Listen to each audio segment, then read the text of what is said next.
The Melissa Caddick mystery, with detectives investigating the strong possibility she was alive for weeks after being reported missing. The mystery deepens, doesn't it? The fresh theory comes as police expand their search for the Sydney businesswoman after more human remains washed up on a New South Wales beach. For more, we're joined by criminologist Dr Terry Goldsworthy from the Gold Coast. Good morning to you, Terry. Thanks for your time. There are now doubts over the timelines surrounding her disappearance. Will police be able to determine when Miss Caddick died, do you think? Yeah, look, I think they will be able to. I mean, if we go back to, say, 3 or 4 weeks ago, there were 3 possibilities. They were that she'd met foul play, she had self-harm, or she was still on the run. The police seem to be fairly confident in those remains that they've found, the foot, the shoe, etc., as being belonging to her. And they're examining the other remains. So I guess that now raises the possibility that we're looking at foul play, accident or self-harm. So they'll still need to conduct those inquiries. Eventually the matter will be referred to the coroner. They've got 12 months after that has to be referred when there's no signs of life and the missing person hasn't been located. If they think that she is confirmed as deceased, and they seem to be indicating that at this point in time, they can refer it to the coroner earlier once they've completed their investigations. I was riveted to the police press conference that was on our show on Friday about some of the timelines and also the fact they had CCTV up to a point and where that CCTV was in relation to where she might have gone missing. How does the timeline of her death change the direction of the investigation?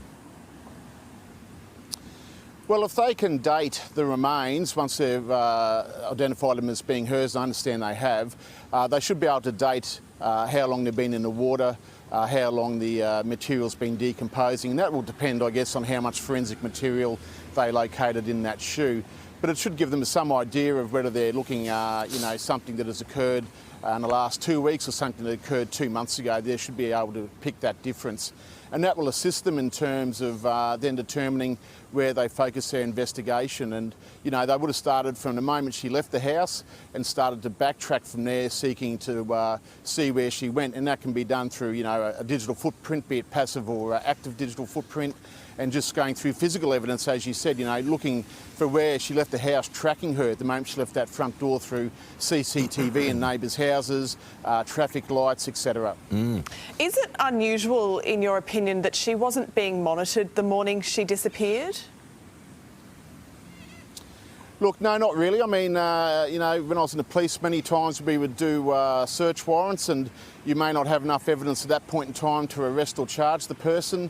So you'd go away and examine, especially in fraud matters, you go away and examine the documents. You ensure that there is a reasonable chance of success if you do charge someone, and you build the brief of evidence together. And that may entail that you go back later and charge that person. So, look, she wasn't charged with any criminal offences on the day, so I don't think it's unusual that the police weren't monitoring her as such. It's fascinating too. I mean, there's so many conspiracies about what happened. And given there was so much attention when she went missing or after she went missing, if this has happened, if she has been murdered sometime afterwards, it would mean there may be other parameters about who it might have been. Well, that's right. I mean, the fact she's dead doesn't exclude those other scenarios. So, as I said, there's 3 possibilities here if she is dead, and the police will need to exclude as best they can each of those scenarios or confirm one of them. So that could be quite difficult given the state of the remains and given how many of the remains they find. We know, Terry, that she was very good at covering her tracks. How does that impact on the investigation? How does that feed into the investigation at this point?